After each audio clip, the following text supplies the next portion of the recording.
RLP की बढ़ती लोकप्रियता, कांग्रेस बीजेपी के लिए बड़ा खतरा, हनुमान बेनीवाल का बड़ा दाव। नमस्कार, भारत रफ्तार में आपका स्वागत है और मैं हूं खुशी।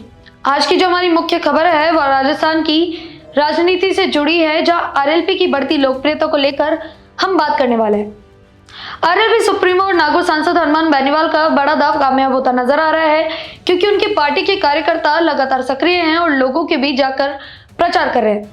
खुद बेनीवाल भी जन आंदोलनों, सभाओं, रैलियों में लगातार नजर आ रहे हैं, जिससे उनकी छवि एक जननेता के रूप में मजबूत हो रही है।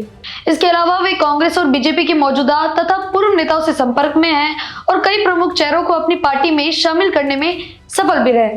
तो चलिए इसी को लेकर हम थोड़ा बैकग्राउंड भी जान लेते हैं। हनुमान बेनीवाल जो पहले एनडीए के साथ थे, लेकिन 2020 में किसान आंदोलन के मुद्दे पर गठबंधन तोड़कर अलग हो गए थे। 2024 के लोकसभा चुनावों में उन्होंने इंडिया गठबंधन के साथ नागौर सीट जीती, लेकिन बाद में गठबंधन से अनदेखी की शिकायत भी की।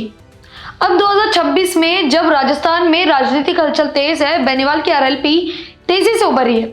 हाल ही में जनवरी में जयपुर में किसानों के प्रदर्शन में बेनीवाल ने मार्च रद्द किया, लेकिन प्रशासन से आश्वासन लेकर अपनी ताकत भी दिखाई। इसके बाद अभी फरवरी में जोधारण में वीर तेजाजी महाराज की मूर्ति अनावरण समारोह में उनकी एंट्री और स्वागत ने दिखाया कि उनका जन समर्थन कितना मजबूत है। इसी दौरान डेगाना में आरएलपी कार्यकर्ता सम्मेलन में 36 कौम के लोग पार्टी से जुड़े, जो कांग्रेस और बीजेपी के गढ़ में सेंधमारी का संकेत है। बेनीवाल का सबसे बड़ा दाव है अन्य पार्टियों के नेताओं को अपनी ओर खींचना। हाल ही में कांग्रेस के वरिष्ठ नेता और पूर्व मंत्री दिलीप चौधरी, जो 30 साल से कांग्रेस से जुड़े थे, ने आरएलपी ज्वाइन की। यह नवंबर 2025 के आसपास हुआ, जब चौधरी ने पार्टी की स्थापना दिवस पर बेनीवाल का दामन थामा।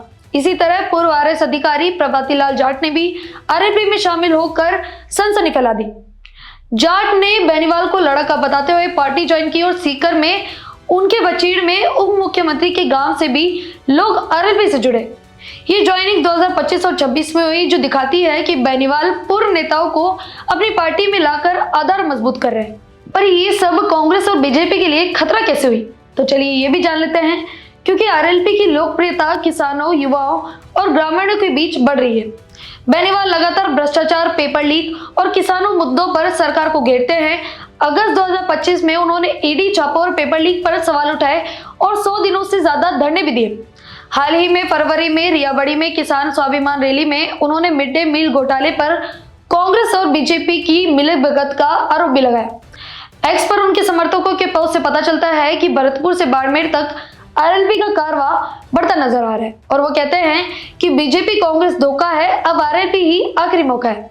इस पर राजनीतिक विश्लेषकों का मानना है कि 2028 के विधानसभा चुनावों में आरएलपी एक बड़ा फैक्टर बनेगी, खासकर जाट बहुल इलाकों में बेनीवाल की रणनीति काम कर रही है और अगर ये जारी रहा तो कांग्रेस बीजेपी की नींद उड़ सकती है। बाकी आगे इस मुद्दे पर क्या राय है हमें कमेंट्स में जरूर बताएं और बने रहें हमारे साथ।